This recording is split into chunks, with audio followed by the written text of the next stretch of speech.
We're on the fifth and final point of going through the chapter on engaging your child's cooperation in the book, How to Talk So Your Kids Will Listen and Listen So Your Kids Will Talk by Faber and Maslish. And the fifth and final point here is write a note. So this isn't as complicated as it sounds. It's even easier than it sounds. If your child is at a very basic reading level, make sure you make the note in very basic, short language. But let's say, for example, that your child is having a problem.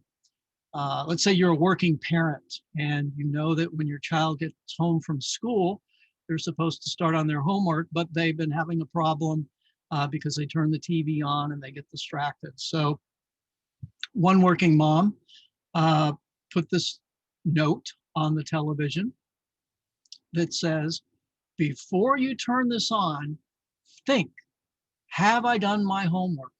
Have I practiced? And so they had a rule in their house, and putting this note on the TV actually helped her child, remember and make the decision to do what they were supposed to do, just simply because the mother wrote a note and put it on the TV. Another example, and these are in the comics in the middle of their chapter.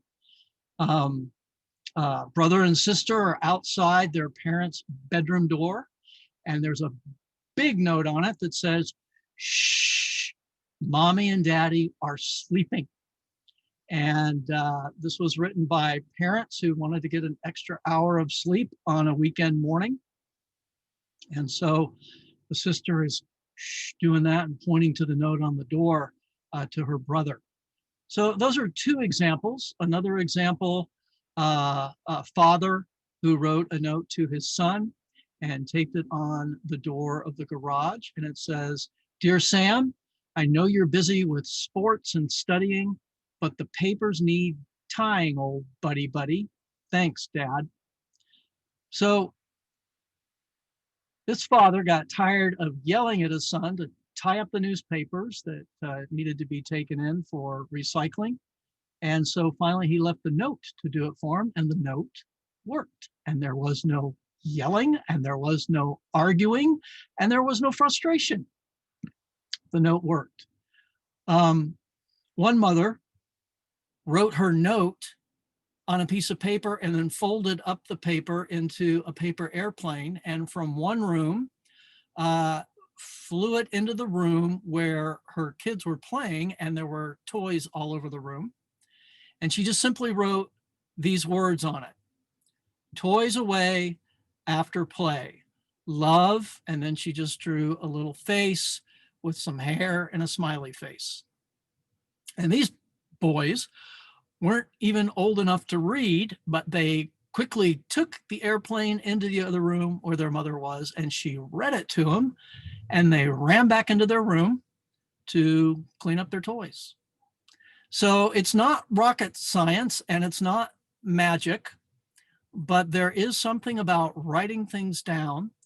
And at the very least, it minimizes the frustration and the irritation and the annoyance and the yelling and the arguing.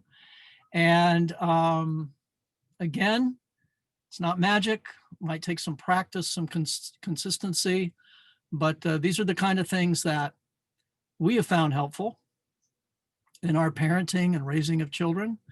And we hope that you find it helpful as well.